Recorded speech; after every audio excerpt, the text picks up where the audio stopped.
মন্ত্রীদের কমপক্ষে সপ্তাহে 1 দিন এবং সচিবদের কমপক্ষে সপ্তাহে 2 দিন জনপরিবহনে চলাচল করতে হবে। রাষ্ট্র পরিচালনায় দায়িত্বশীলদের জনজীবনের বাস্তবতা অনুভব করতে হবে। এটাই হবে সরকারের নতুন সংস্কৃতি প্রতিষ্ঠার কর্মসূচি। আমরা সরকার পরিচালনার দায়িত্ব পেলে কোনো মন্ত্রী বা উচ্চপদস্থ কর্মকর্তার চলাচলের জন্য রাস্তা বন্ধ রাখা হবে না। জনগণের ট্যাক্সের টাকায় নির্মিত সড়কে সাধারণ মানুষের চলাচলের অধিকার অগ্রগণ্য হবে। জরুরি সেবা বিশেষ করে অ্যাম্বুলেন্স ও ফায়ার সার্ভিস পাবে সর্বোচ্চ অগ্রাধিকার। সরকারি কর্মকর্তাদের জন্য আলাদা পরিবহন ব্যবস্থা থাকবে না। সকলকে সাধারণ জনপরিবহন ব্যবহার করতে হবে। মন্ত্রীদের কমপক্ষে সপ্তাহে 1 দিন এবং সচিবদের কমপক্ষে সপ্তাহে 2 দিন জনপরিবহনে চলাচল করতে হবে।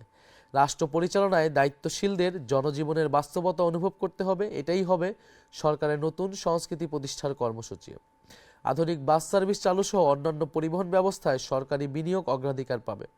প্রতিটি রুটে মানসম্মত গণপরিবহন নিশ্চিত করা হবে যাতে সাধারণ মানুষের সময় ও খরচ সাশ্রয় হয়। ছাত্রছাত্রী ও প্রতিবন্ধী ও প্রবীণ নাগরিকদের জন্য পরিবহনে বিশেষ ছাড় এবং সংরক্ষিত আসনের ব্যবস্থা কঠোরভাবে নিশ্চিত করা হবে।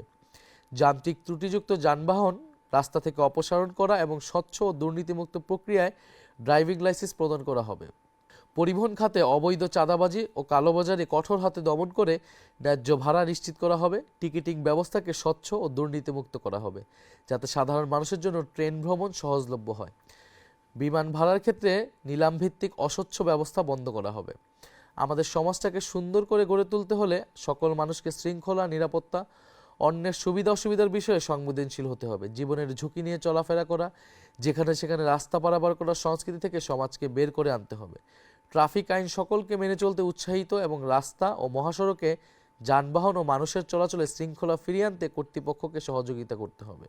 আমরা বঙ্গোপসাগরের সীমানা ঘিরে একটি সুনীল অর্থনীতি গড়ে তুলব এবং বঙ্গোপসাগরে আমাদের যেই ন্যায্য হিস্সা রয়েছে জনগণের অভিপ্রায় অনুসারে আমরা সেই হিস্সা আদায় করব।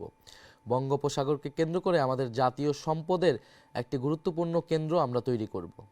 আমরা আমাদের পরিবেশ এবং জলবায়ু নিয়েও ভবিষ্যৎ প্রজন্ম এবং ভবিষ্যৎ বাংলাদেশকে উপযোগী করে গড়ে তুলব। জলবায়ু উদ্বাস্তুদের জন্য আমরা ব্যবস্থা নিব।